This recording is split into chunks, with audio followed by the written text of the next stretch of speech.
Okay, today we are going to do a flipped lesson, which means you are going to be listening to the video and you are going to be still writing notes in your journal or in your math notebook, but you're going to go at your own pace. So if you need to pause the video at any moment, if you need to ask me questions, raise your hand. If you need to slow the video down so you have more time to write what's on one of the slides, you have that opportunity.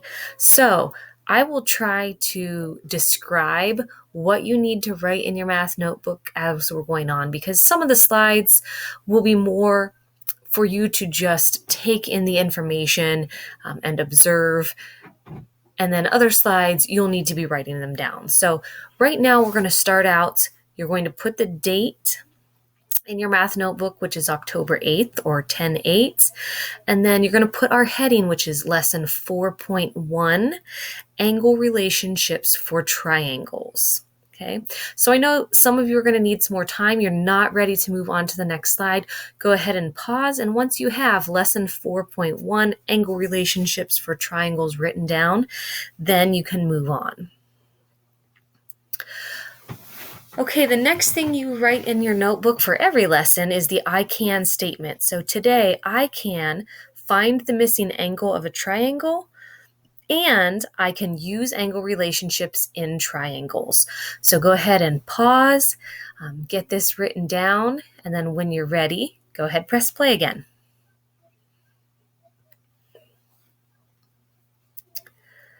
Okay, so this will be new to some of you, and some of you will already know this relationship. But if we're trying to figure out what do you know about the angles of a triangle, and this is one of those slides that you don't need to copy down unless you really want to. If you want to have some extra information for yourself in your notebook, absolutely write this down, but it's not mandatory.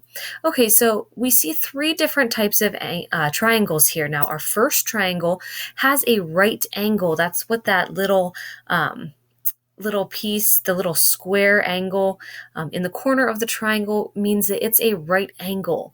And hopefully you remember that a right angle is a 90-degree angle. So we see that this triangle, triangle A, has angles of 90, 65, and 25 degrees. Triangle B, all three of these angles are acute angles, which means they are all less than 90 degrees. And anytime you have a triangle that has all acute angles, it is called an acute triangle. So its degrees are 30, 75, and 75. And then we look at triangle C and we see that there is one obtuse angle, one angle greater than 90 degrees. So that is an obtuse triangle, and its angles are 30 degrees, 105 degrees, and 45 degrees. And what you should notice about this, about these three triangles, and not necessarily by looking at them, but if we would investigate a little bit more, we would see that the angles in all three of these triangles have a sum of 180 degrees. So if we add up all the angles in a triangle, the sum is 180 degrees, and that's our triangle sum theorem. So I do want you to write down the triangle sum theorem. The measures of the three interior angles of a triangle sum to 180 degrees. Go ahead and pause, get that written down, and then play again. Okay, the other piece you need to take away from this slide is the piece at the top called congruence. And congruence just means measures that are the same or are equal. Okay, so if you have two angles that are the same, they are congruent angles. So make sure you get that written down in your notebook as well.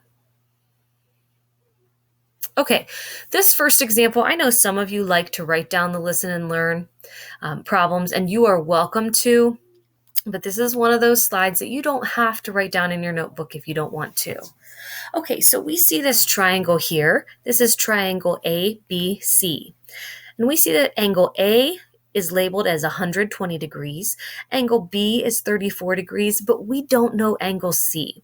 Now, anytime we're working with these triangles and we have missing angles, we're going to set up an equation. So you might have thought we were done with equations because we're moving into a new chapter, but guess what? We are going to pull equations into everything we do this year.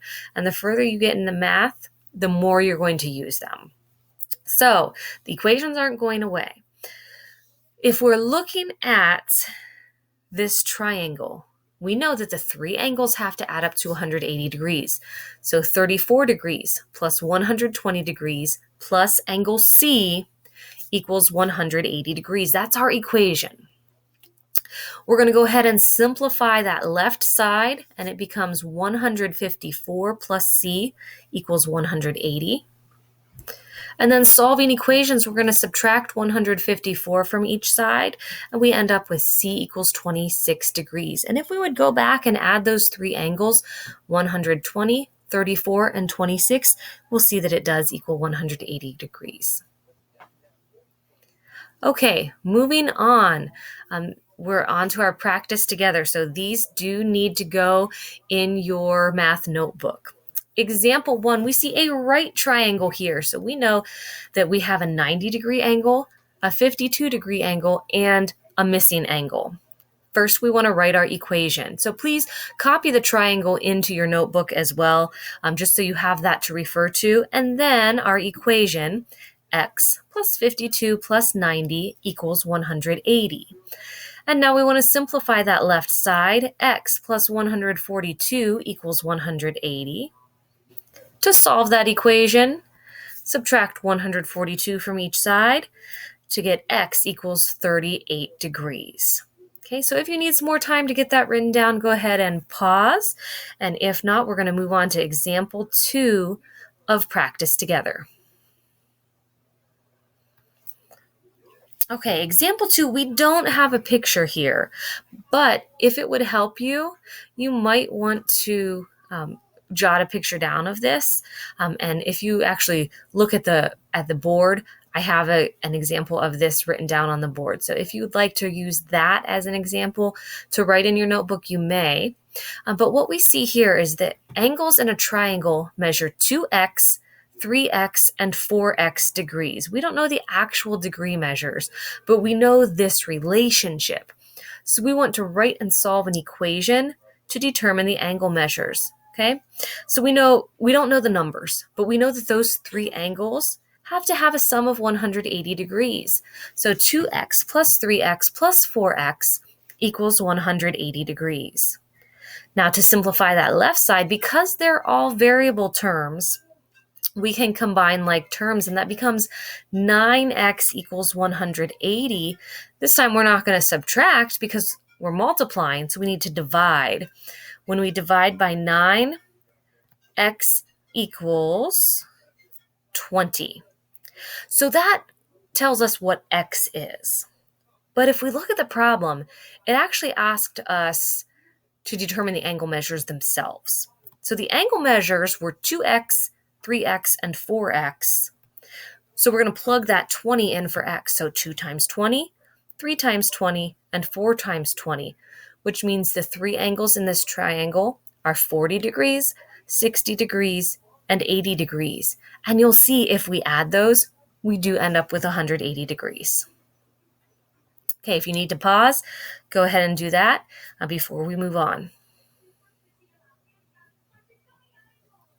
Okay, now we are on to the try on your own.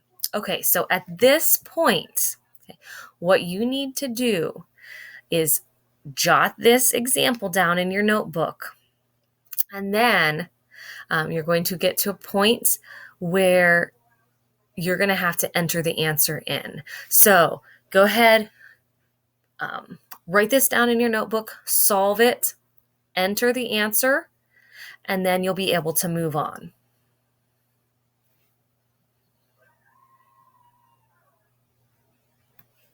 Okay, so now you can check your work. When we set up this equation, it's 27 plus 82 plus x, Or if you wanted to call that T, because that's the vertex there, that's fine. But whatever your unknown is, and that's equal to 180 degrees. When we simplify 27 and 82, that's 109. So 109 plus x equals 180. And then we're going to subtract 109 to get x equals 71 degrees. Hopefully that's what you got. If not, feel free to ask questions so that we can help you figure that out. Okay, example 2. So this is similar to the practice 2. The angles in a triangle measure 6x, 4x, and 2x degrees. Write and solve an equation to determine the angle measures. So again, if it helps you to actually draw a triangle and label those angles, we don't know the actual values of the angles, but we do know the relationship. So go ahead, solve this problem, enter your answer, and then move on.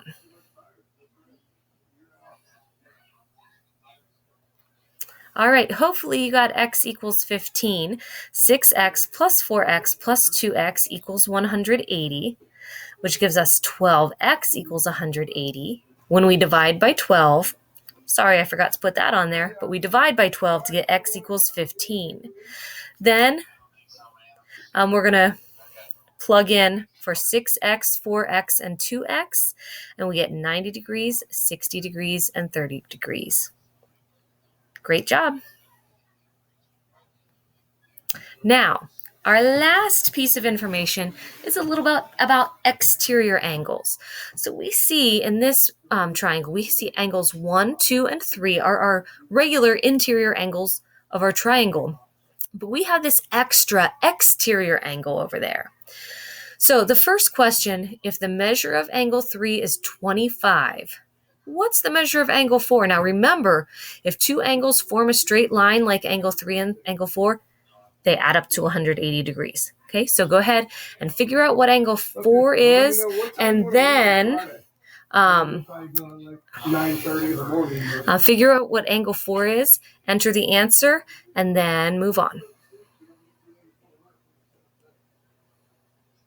Okay, hopefully you figured out that if 25 plus the angle 4 equals 180, angle 4 is going to be 155 degrees.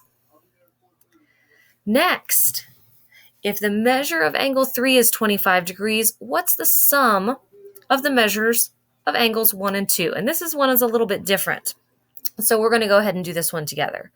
I know that angle 1 plus angle 2 plus angle 3 equals 180. So that's angle 1 plus angle 2 plus 25 degrees for angle 3 equals 180.